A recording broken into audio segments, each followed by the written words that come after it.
지느니라. 아멘.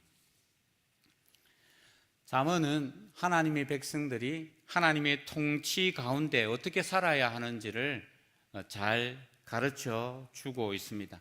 단순히 세상에서 어떻게 하면 성공할 수 있는가, 그런 성공 추세수를 말하는 것이 아니라 하나님 나라의 백성으로서 지혜롭고 성공적인 그런 삶을 살 수 있는 길들을 보여줍니다. 잠언은 지혜의 근본을 세상에서 많이 공부하고 학식을 쌓는, 지식을 쌓는 것에 있다고 말하지 않고 세상에서 많은 재물을 모아서 부자가 되는 것에 있지 않다고 이야기하고, 오히려 하나님 여호와를 경외하는 데 지혜의 근본이 있다라고 분명히 가르쳐 주고 있습니다.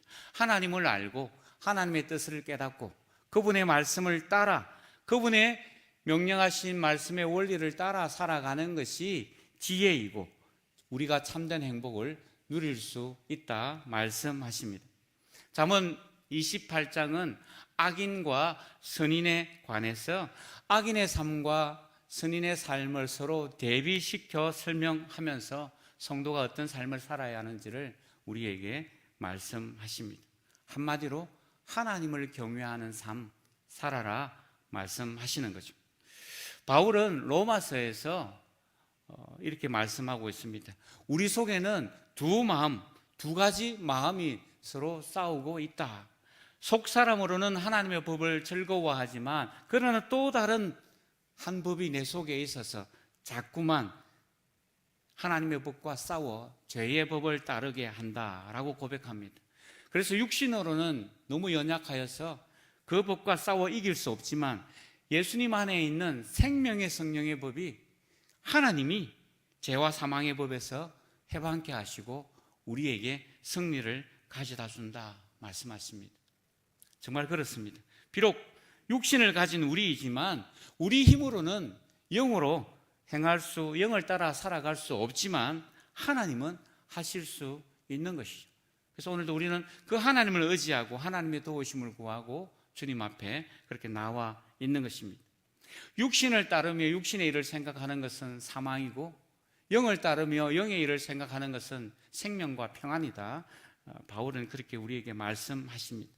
하나님께서 우리의 마음을 사로잡으셔서 성령의 법을 따르도록 오늘 하루도 인도해 주시도록 주님 앞에 기도하며 나아가는 복된 이 시간 되기를 바랍니다. 오늘 본문에서 말하는 악인은 육신을 따르며 육신의 일을 생각하는 자입니다.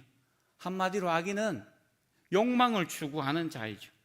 악인은 자신의 욕망을 따라서 살아가는 자입니다. 물질의 욕망, 권력의 욕망, 세상이 주는 명예의 욕망, 쾌락의 욕망에 사로잡혀서 살아가는 사람, 그 사람이 바로 악인이다 라고 이야기하고, 우리는 그런 자의 자리에서 벗어나서 하나님이 기뻐하시는 의인의 자리로 나아가야 한다 말씀하십니다. 오늘 본문에 나타나는 악인의 다양한 모습을 발견할 수가 있는데요, 15절 가난한 백성을 납치하는 악한 관원은 부르짖는 사자와 줄인 곰 같으니라 말씀합니다. 왜 관원이 가난한 백성을 압제할까요? 욕망 때문에 그렇습니다. 권력을 이용하여 가난한 백성이 가지고 있는 그 작은 것까지라도 빼앗아서 자기의 것으로 취하려고 하는 이 욕망 때문에 그러합니다. 마치 배가 고파서 사냥감을 찾아 부르짖는 사자와 곰같이 그런 모습으로 가난한 백성을 압제합니다. 배고픈 사자와 배고픈 곰이 먹잇감을 발견했을 때 가만히 보니까 너무 가엾고 너무 불쌍해서 그만 저 짐승은 내가 먹지 못하겠구나, 너무 가난하구나 라고 생각하고 그냥 살려주는 법이 없습니다. 배고픈 사자와 곰은 그냥 가차없이 잡아 먹습니다. 이처럼 약자를 향해서 무자비하게 공격하고 상대방의 소유를 빼앗는 것, 이 악한 관원의 모습이고 악인의 모습입니다. 16절에 나타나는 악인의 모습은 어떠합니까? 무지한 치리자는 포악을 크게 행하거니와. 무지하다는 말은 세상적인 지식이 없는 것도 이야기하겠지만 무엇보다 하나님에 대한 지식이 없는 자를 이야기합니다. 하나님을 알지 못하는, 하나님에 대해 무지한 자는 자신의 욕망을 따라서 살아갑니다. 그래서 백성들에게 몹시 잔인하고 난폭하게 행하는 것이죠. 왜냐하면 자기 위에 상전이 있다는 것을 그는 깨닫지 못하기 때문에 그렇습니다. 하나님 앞에 마지막 날 자기의 행한 대로 심판을 받게 된다는 사실을 그는 알지 못하기 때문에 이 땅 사는 동안 자신의 권력을 휘두르고 잔인하게 난폭하게 구는 것입니다. 17절에는요, 사람의 피를 흘린 자는 함정으로 달려갈 것이니 그를 막지 말지니라 라고 말씀합니다. 인류 최초의 살인자 가인이 바로 그랬지 않습니까? 동생 아벨을 시기하고 질투하여서 살인을 저지르고 말았지 않습니까? 결국 살인한 것 때문에 죄책감에 사로잡혀서 또 자신의 살인 때문에 두려움에 사로잡혀서 그는 유리방황하는 하나님의 저주를 받게 됩니다. 우리 하나님은 피 흘린 자의 죄를 반드시 갚으신다 말씀하십니다. 악인은 사람의 피를 흘리기를 즐겨하는 것입니다. 18절에도 악인은 굽은 길로 행함으로 넘어지고 만다고 이야기합니다. 굽은 길이란 다른 말로 이야기하면 이중적인 길을 이야기합니다. 한쪽은 교회에, 한쪽은 세상에, 그야말로 양다리를 걸치는 그런 모습입니다. 굽은 길은 당장 보기에 좋아 보일 수도 있고 편하게 보일 수도 있습니다. 많은 사람들이 그 넓은 길로 간다고 이야기하지 않습니까? 그러나 올바르지 않는 그 굽은 길은 결국은 무너지고 말고 멸망하고 말 것입니다. 어릴 때 불렀던 노래가 생각이 납니다. 천국에 들어가는 길은 예수님 뿐이지요. 다른 길은 없어요. 황금집으로 가는 길도 예수님 뿐이지요. 다른 길은 없어요. 아멘. 혹시 우리 어르신들 기억나시는지 모르겠습니다. 여러분 성경학교 때 많이 불렀던 복음송인데요. 그렇습니다. 구원의 길은 예수 그리스도 밖에 없습니다. 예수 그리스도를 따라가는 길, 주님께로 나아가는 길, 그 한 길밖에 없는 것이죠. 다른 길은 없습니다. 그래서 주님이 마태복음 6장 24절에서 이렇게 말씀했지 않습니까? 한 사람이 두 주인을 섬기지 못할 것이니 혹 이를 미워하며 저를 사랑하거나 혹 이를 중히 여기며 저를 경히 여김이라. 너희가 하나님과 재물을 겸하여 섬기지 못하느니라. 두 길을 갈 수 없다라는 거죠. 하나님이면 하나님, 세상이면 세상, 하나를 섬겨야지, 한편을 택해야지. 굽은 길을 따라서 가는 길은 결코 구원에 이르지 못한다 말씀하십니다. 양다리 작전, 우리 주님께는 통하지 않습니다. 주님만 따라 믿음의 한 길로 나아가는 저와 여러분이 되시기를 바랍니다. 19절에 보니까 악인은 일어나지 않고 방탕을 따르는 자라고 말씀합니다. 결국 그는 궁핍하게 된다 이야기합니다. 주로 방탕은 술과 도박과 여자 이런 것에 빠져서 행실이 좋지 못한 것을 우리는 방탕이라고 이야기합니다. 허랑방탕이라고 또 말하기도 하지 않습니까? 열심히 맡겨준 일 할 생각은 하지 않고 아버지에게서부터 받는 그 재산, 그것 미리 받아서 그것 가지고 먼 나라에 가서 내가 하고 싶은 대로 즐기며 살아가는 삶. 그래서 재산을 다 탕진해버린 마치 둘째 아들의 모습과 같은 자입니다. 우리는 그런 둘째 아들을 탕자라고 부르지 않습니까?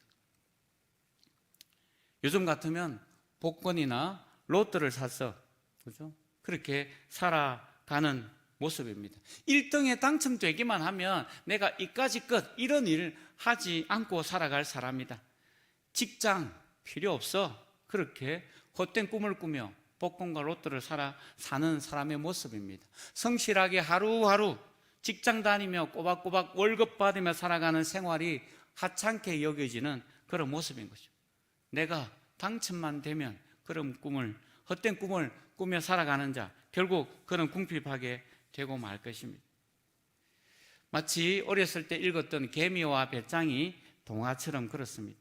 개미는 여름에 땀 흘려 수고하고 그리고 가을에 추수하여서 곡식을 창고에 가득 쌓아주고 겨울에, 추운 겨울에 그것 먹고 잘 지내지 않습니까? 배짱이는 여름 내내 기타 치고 노래 부르며 게으르게 지내다가 겨울에 먹을 것 없어서 고통당하는, 어려움 당하는 그 이야기 동화를 떠올리게 됩니다. 우리에게 맡겨주신 일, 맡은 일을 성실하게 감당하고 주어진 사역에 충성스럽게 감당할 때 하늘의 상급이 크다 주님 말씀하셨습니다. 달란트 비유나 열머나 비유도 마찬가지지 않습니까? 우리에게 분명히 교훈해 주고 계십니다. 정직하게 성실하게 땀 흘려 수고하는 그 수고, 그 노력에 대해서 하나님께서는 보상하시고 값진 그런 은혜를 베풀어 주실 것입니다. 하나님의 약속을 믿고 미련하게 보일지라도 묵묵히 오늘도 순종하며 성실하게 사명을 감당하는 저와 여러분 되시기를 바랍니다. 20절부터 마지막 28절까지는 특별히 물질과 관련해서 악인의 특징을 다루고 있습니다. 20절에 속히 부하고자 하는 자는 형벌을 면하지 못한다 말씀합니다. 이건 일확천금을 노리는 그런 모습입니다. 한 번에 천금을 움켜잡는다, 그런 뜻이 일확천금이지 않습니까? 노력하지 않고 큰 돈을 벌려고 하는 것이죠. 그러다 보니까 불법을 저지르게 되고 탈법을 하게 되는 것이죠. 이런 자들에게는 형벌이 뒤따릅니다. 21절에도 사람의 낯을 보아주는 것과 한 조각 떡으로 말미암아 사람이 범법하는 것이 악인의 특징이다 말씀합니다. 물질과 돈에 눈이 멀어서 뇌물을 받고 불법을 행하는 것, 그것은 결국 하나님으로부터 심판이 임하는 것입니다. 22절도요, 악인은 재물을 얻기에만 급하여서 악한 눈이 있는 자다라고 말합니다. 저와 여러분은 하나님 나라의 청직이지 않습니까? 하나님께서 우리에게 재물을 맡겨주셨습니다. 물론 재물뿐만 아니라 많은 것들을 우리에게 달란트로 맡겨주셨죠. 그 맡겨주신 것을 어떻게 사용해야 하는 것입니까? 마태복음 6장에는 너희를 위하여 보물을 땅에 쌓아두지 말라. 거기는 좀과 동록이 해하며 도둑이 구멍을 뚫고 도둑질한다. 오직 너희는 너희를 위하여 보물을 하늘에 쌓아두라 말씀하십니다. 악한 눈이 있는 자는 물질에 인색한 자입니다.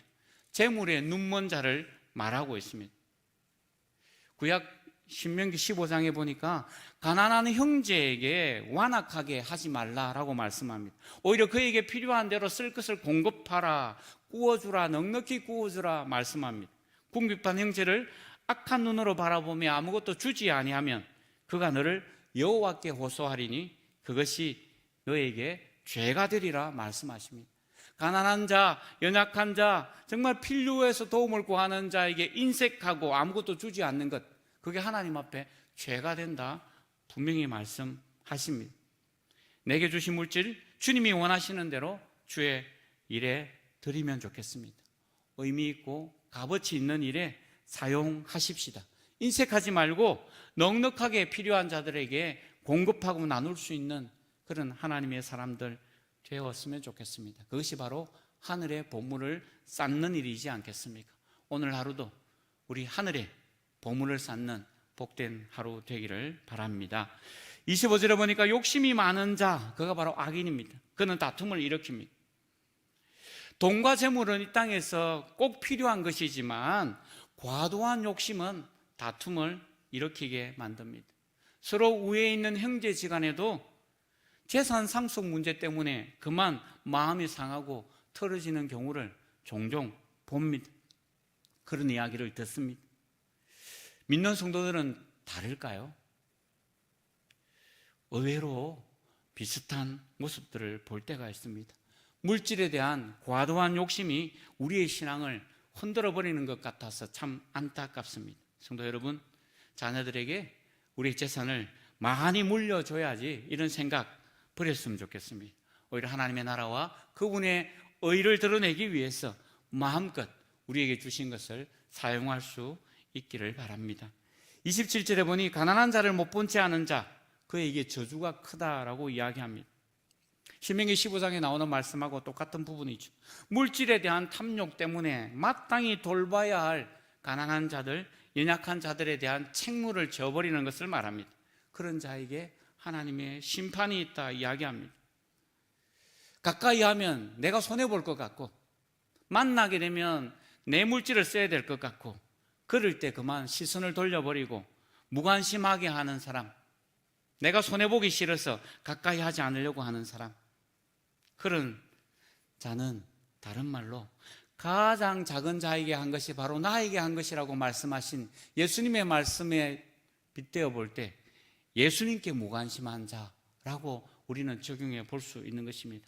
오늘 우리 주위에 가난한 자, 연약한 자, 도움이 필요한 자가 누구입니까? 바로 예수님이라고 생각하고 그 영혼을 향해서 돌보고 사랑을 베푸는 저와 여러분이 되기를 소원합니다. 이 모든 것이 욕심 때문에 일어나는 일입니다.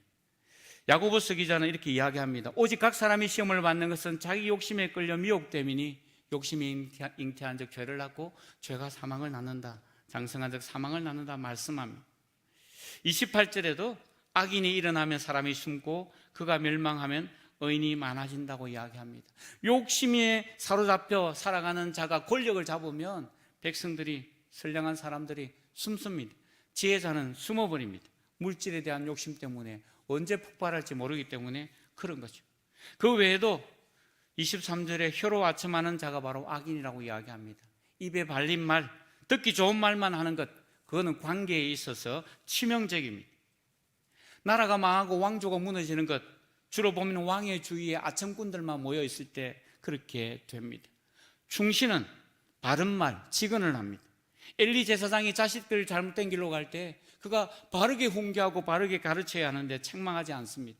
결국 비참한 처우를 맞이하지 않습니까? 정말 좋은 친구는 마음이 아프지만 사랑의 마음으로 부드럽게 잘못을 꾸짖는 자입니다. 믿음에서 떠난 자들, 잘못된 길로 들어선 자들을 향해서 우리가 책망하며 돌이켜야 한다는 사실을 또 기억하면 좋겠습니다. 24절에도 부모의 물건을 도둑질하고서도 죄가 아니라고 하는 자, 부모의 물건을 훔치는 것 당연히 죄죠. 어릴 때 아버지 주머니에 손 넣어서 돈을 훔쳐가는 것, 그게 도둑질이죠. 죄입니다. 너무나 분명한 죄입니다. 그런데도 죄가 아니라고 말하는 것, 그야말로 강도와 같은 모습입니다. 예수님 당시 유대인들이 그러지 않습니까? 부모님을 섬겨야 하는데 내가 이것을 하나님께 드렸다, 고르반이라고 외치면 부모에게 해야 될 그 섬김의 책임을 나는 이제 책임이 없다라고 말하는 그런 모습에 대해서 예수님은 책망합니다.